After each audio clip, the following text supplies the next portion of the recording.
Welcome, good people. Now, myself, Ross Edgley, and the people at SPM Fitness Group decided to come together and make the best fat loss DVD in the world, in the universe.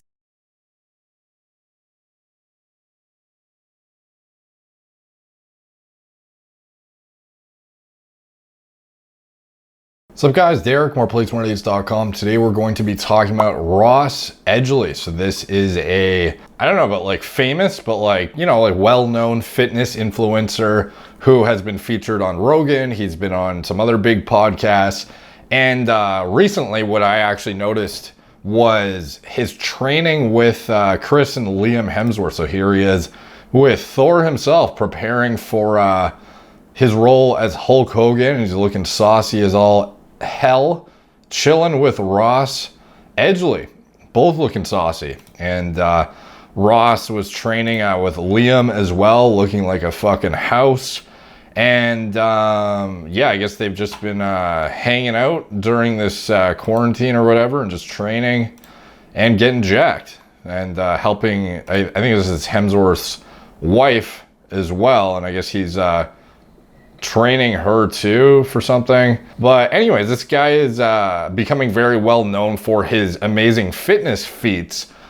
He's not like a guy who competes in like men's physique or the Olympia for open bodybuilding or anything like that. He's like an actual like fitness enthusiast who does insane feats that have to do with actual fitness. So he is, let's see, Ross Edgley is a British, this is his bio on Wikipedia. A British adventurer is what they call him. Ultra marathon sea swimmer and author. Considered a leading expert on mental and physical fortitude, he holds multiple world records, but is best known for becoming the first person in history to swim 1,780 miles all the way around Great Britain, completing it in 157 days. Declared the world's longest sea swim in 2018 by the World Open Water Swimming Association. In 2020, his book documenting the journey was published, titled The Art of Resilience, and became a #1 Sunday Times bestseller. So he competed in the World's Strongest Marathon 2016.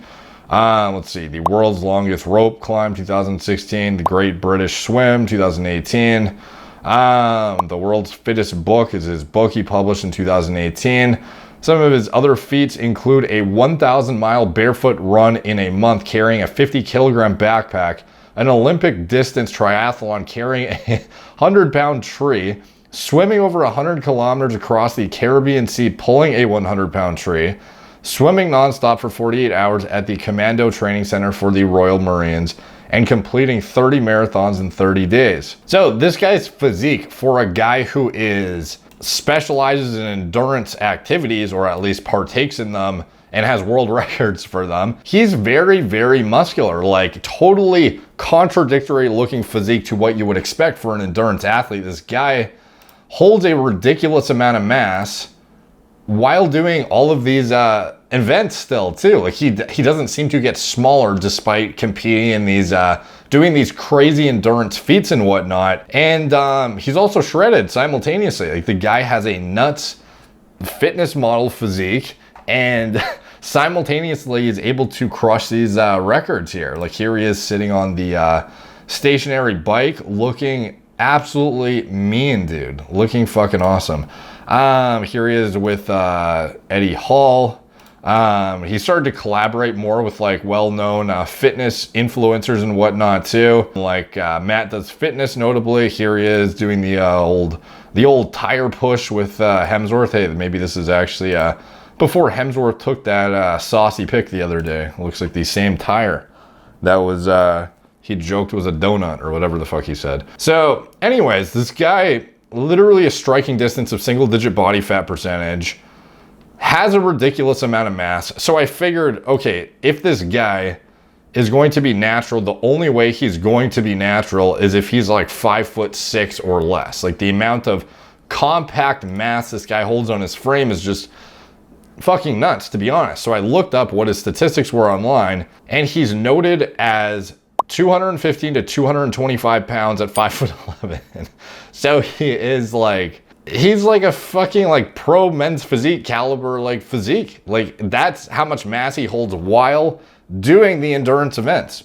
Here was an interview he did with simplyshredded.com. So this, like, I guess he used to actually do fitness modeling back in the day, because he used to be even more shredded than he is now. Like this image is obviously like some sort of model shoot when he got like really in shape. And it's not like he's not in shape now. The guy's always in. This is him literally doing. Have you ever seen somebody in like the Tough Mudder or some shit doing like an endurance event that looks like this, that has this much goddamn stacks of mass on his delts and his arms while having a simultaneous six-pack? No, this guy's a genetic phenom. Here he is before going in for a swim with the chesticles and the tricep just hanging off the bone. This guy's genetics are elite as hell. And here he is, by the way, beside Matt Does Fitness, looking like they're both looking cranked. In the video he did with them, they did, let's see, it's like bodybuilder tries ice swimming, and this is one of those, they get in the water here, and obviously Matt Does Fitness, like even though it's cold as hell, they're both looking saucy as fuck. And just two saucy dudes collaborating, you know, it's it doesn't get more wholesome than that in the fitness industry. So anyways, these guys looking just unreasonably good for just for fuck's sakes, you know, just chilling and you know, taking a little dip. And there's a nice shot of Matt Does Fitness fucking chesticles right there. So anyways, the thing I was interested in is this guy has ridiculous endurance achievements, ridiculous amounts of unreasonable amounts of mass with simultaneous leanness. But then on top of that, I also saw a video he did where he talked about his 200 kilogram bench press. No, I haven't. Right, you got to come Really? to casual. Okay. Like, what will it give me, an extra 10% or? Yeah, honestly, when you are lifting big, when you're going for that 1 rep max, or you're going, something like smelling salts, you're wired. Like I remember my first ever 200 kg bench, and my friends smelling salts like that. I was in my face going, "You got this." I sniffed it so hard I could not see. Okay, so he goes on to talk about his first 200 kilogram bench press, which is 200 kilogram bench press is fucking insane, dude. Like that's a lot of weight for a guy who literally is, you know, focused on endurance activities or I don't even know if he claims natural, but it's just like, maybe it's just one of those situations where he doesn't want to talk about it. So he's just going to like not bring it up and hope that it doesn't become a thing, because he just does not want to influence people to do that kind of stuff. It's, you know, maybe sort of like the Steve Cook, you know, kind of guy, or one of these guys that just, you know, you just out of sight, out of mind, you know, you just don't fucking talk about it, and you don't bring it up, and you hope no one brings it up because you don't want to influence your audience to do something that you may otherwise not to want to influence them to do, I guess. So anyway, this guy's statistics are insane. His muscle insertions are insane. Endurance, unreasonably good for his size. His strength, fucking top notch. So I wanted to look at some of the threads online to see, well, first of all, I wanted to dig back on his progress over the years and see, well, was this guy just a fucking freak, just a freakazoid from day one, and this is actually natural progression. So I dug back and found the oldest video online I could find of Ross Edgley from 2008, so this is 12 years ago, and it is a Pimp My Waistline video.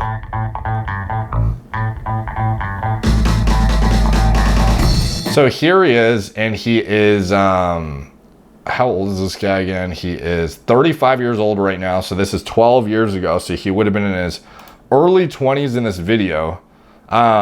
Presumably, if this was actually recorded at the time of publication, but here he is, a much younger Ross Edgley talking about how to get a tight waistline, I guess.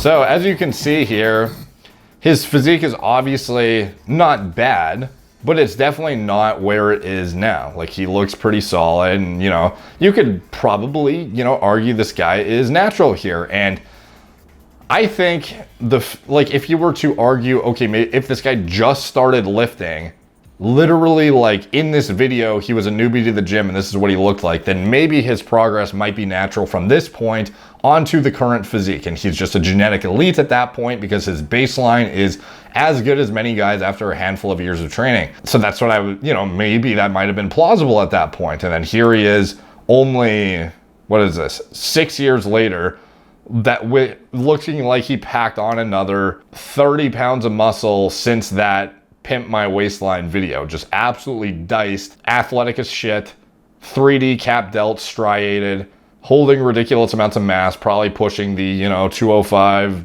205 pound, 215 mark with whatever his quoted statistics are. And just looking absolutely insane, dude. So anyways, I dug into some of his training history to see just how, you know, where this stood in terms of the chronological timeline.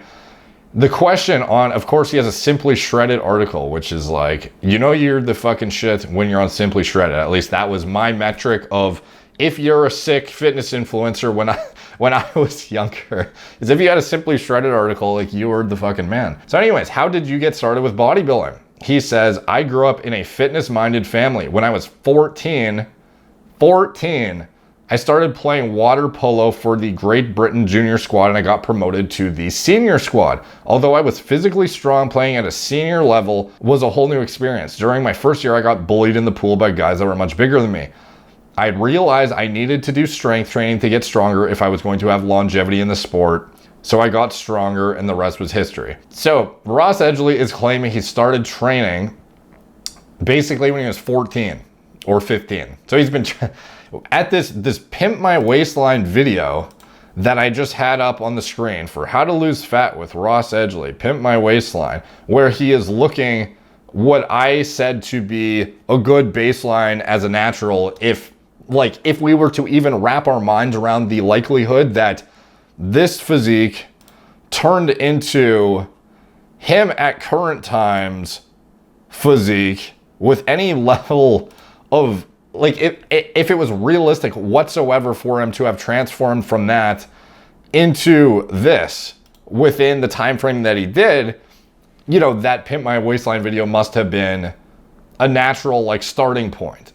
But no, it turns out that this is not his baseline. In fact, he had been training for almost a decade prior to that already, because he started around 14 years old so he could hang in water polo. So anyways, after he did that, you know, he obviously got in good shape in his early 20s. And then from what I think, you know, it's pretty obvious things got stepped up a notch, because here he is in his late 20s looking like the absolute pinnacle of fitness models. And he kind of goes on to talk about his exercise regimen. I never knew how accurate these like Simply Shredded workout breakdowns were. It always shows like their full routine, their full diet, and like what's the likelihood that this was actually like correct? I don't really know. You know, they'd always outline their full diet here. Do you bulk and stay and cut or stay lean year round? Good question. And personally, I remain lean year round, mainly because I think it should be a lifestyle, not some seasonal venture that people adopt when the summertime comes around. Man, this guy's like an OG, because he, like, I didn't realize he was around like this long ago in the fitness industry, but he's been like, he's one of the OGs. Interestingly, what is your supplementation like? Protein, creatine, vitamin D3, fish oil. I don't see anything else mentioned, so presumably, you know, natural. Interestingly enough though, he posted an article in 2014 called Natural Testosterone Boosters, and he basically wanted to write a quick post about ingredients that are pitched as natural testosterone boosters and their potential benefits, complete with an embarrassing photo. Absolutely no idea what I meant to be doing here, LOL. So here he is with the washboard abs, wiping his face off. He says, before I begin, I just want to say personally, I only really use the amino acid D-aspartic acid, since it's one of the few ingredients with promising studies around young male athletes and not elderly men or castrated rats. But I wanted to include a few more with a reference list so you can decide for yourself. And then he basically goes on to talk about DIM and some other stuff. And, you know, he's like talking about how he uses D-aspartic acid back in 2014 to help with his test levels when he's looking like fucking this.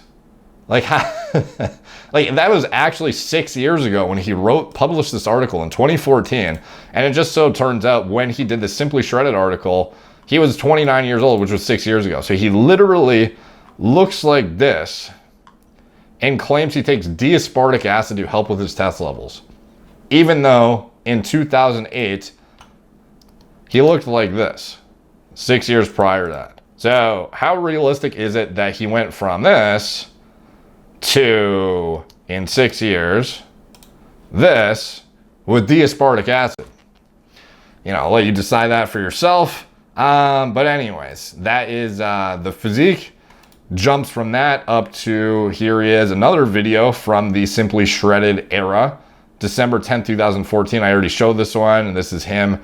Like, I guess he must have done like a string of photo shoots because he's really fucking shredded in this, you know, specific time frame. Like, I'm sure he must have dieted down to, you know, get to this point because he remains lean year round, like he said, but, you know, he's usually not this deep into the single digits, you know what I mean? So anyways, the guy is single digits, you know, can bench fucking 200 kilograms, can break world records in endurance. Obviously, that's not all simultaneously at the same time that he can do those things, but, you know, the progress is pretty fucking suspect, if you ask me. So I wanted to dig a bit more and kind of look at this guy's progress. So I went back to the start of his Instagram, and, you know, it was a bit less relevant to look at the beginning photos because I had that baseline from 2008, and his first picture I found was only 2013. So it actually wasn't that helpful to dig back when I had the reference point on YouTube of half a decade further into the past. So when you look at his oldest pictures on Instagram, basically it's just, he's already in like saucy mode. Like, here he is, 2014 of April, looking, like, look at the mass on this arm with the simultaneous six pack and chesticles and the traps and the 3D looking delts. But the arm mass is just like genetic anomaly and a fucking half, dude.